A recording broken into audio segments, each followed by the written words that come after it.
Guys, അപ്പോൾ കുറേ നാൾക്ക് ശേഷം ഞാനൊരു മിനി വ്ളോഗായിട്ടാണ് കേട്ടോ വന്നിട്ടുള്ളത്. അപ്പോൾ വേറൊന്നുമല്ല, നമ്മൾ എല്ലാ കൊല്ലവും ആറ്റുകാലി പൊങ്കാല ഇടാൻ പോകുന്നൊരു പതിവുണ്ട്. ആ പതിവ് നമ്മൾ ഇത്തവണയും തെറ്റിച്ചിട്ടുണ്ടായിരുന്നില്ല, നമ്മൾ പോയിട്ടുണ്ട്. ആ പോയ പോക്കിൻ്റെ വീടുമാണ് നിങ്ങൾ ഈ കാണാൻ പോകുന്നത് ഗൈസ്. അപ്പോൾ ഞാൻ, അമ്മ, ഏട്ടൻ, അമ്മയുടെ ഒരു ഫ്രണ്ട് ശ്രീദേവേണ്ടി, ഞങ്ങൾ 4 ആളും കൂടാണ് കേട്ടോ പോയിട്ടുണ്ടായിരുന്നത്. രാവിലെ 5:30 വീട്ടിൽ നിന്ന് ഇറങ്ങിയതുകൊണ്ട് നമുക്ക് ഫുഡൊന്നും അങ്ങനെ കഴിക്കാനായിട്ട് പറ്റിയിട്ടുണ്ടായിരുന്നില്ല. അപ്പം വഴിയെ പോയപ്പം നമ്മളൊരു കടയിൽ കയറി പൊറോട്ട, വെജ് സ്റ്റ്യൂ അങ്ങനെ എന്തൊക്കെയോ ഓർഡർ ചെയ്ത് കഴിച്ചിട്ടുണ്ടായിരുന്നു. ഏട്ടൻ എന്നെ ഡിസ്റ്റർബ് ചെയ്യാനുള്ള ഒരു വഴിയും പ്രത്യേകിച്ച് ഞാൻ കഴിച്ചുകൊണ്ടിരിക്കാൻ പറഞ്ഞാൽ എന്നെ എങ്ങനെയൊക്കെ ചൊറിയാൻ പറ്റും അങ്ങനെയൊക്കെ അവൻ ചൊറിയാറുണ്ട്. അവിടെ നമ്മൾ ഇറങ്ങി കുറച്ച് ഐസ്ക്രീമൊക്കെ വാങ്ങിയിട്ടുണ്ടായിരുന്നു. പിന്നെ എൻ്റെ അമ്മ ഒരു മധുരക്കൊതിച്ചി ആയതുകൊണ്ട് അമ്മയുടെ കയ്യിരിക്കുന്നത് കോൺ ഐസ്ക്രീം പോരാഞ്ഞിട്ട് ഞങ്ങളുടെ കയ്യിൽ നിന്ന് വാങ്ങി കഴിക്കും കേട്ടോ. എൻ്റെ അമ്മ ഒരു മധുരക്കൊതിച്ചിയാണ്.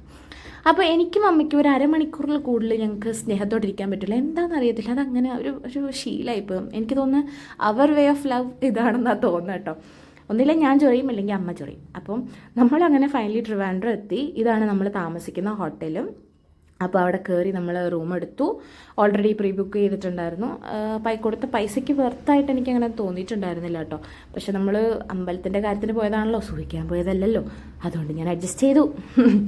അപ്പോൾ നമ്മൾ അവിടെ നിന്ന് കുളിച്ച് എൻ്റെ അമ്മയുടെ മുടിയുടെ കളർ കണ്ടോ, ഒരു പ്രത്യേകതയില്ലേ, നല്ല രസമുണ്ട് കാണാൻ.